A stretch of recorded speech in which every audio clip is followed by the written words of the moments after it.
Samantala, sumuko ang dating combat supporter ng Communist Terrorist Group.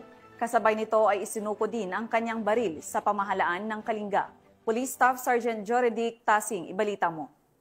Sumuko sa otoridad ang isang dating taga-suporta ng Communist Terrorist Group o CTG sa sitio Ag-Agama, Barangay Western Uma, Lubuagan, Kalinga nito lamang Septembre 27 taong kasalukuyan. Kinilala ang surrendre na isang alias Bilito, 71 taong gulang, residente ng nasabing lugar na dating armado at combat support ng kilusang larangang Guerrilla Bagas sa ilalim ng Ilocos Cordillera Regional Committee. Isinuko rin niya ang isang 12-gauge bolt-action shotgun na walang serial number at markings, pati na ang dalawang bala. Naisa katuparan ang pagsuko sa pamamagitan ng pinagsanib na puwersa ng 2nd Provincial Mobile Force Company bilang lead unit, katuwang ang Lubuagan Municipal Police Station, 1st PMFC, Provincial Intelligence Unit ng Kalinga Police Provincial Office, Regional Mobile Force Battalion 15, Special Action Company ng PNP SAF at National Intelligence Coordinating Agency ng Cordillera. Ang naturang pagsuko ay bunga ng pinaigting na kampanya ng pamahalaan laban sa insurgency sa ilalim ng AO70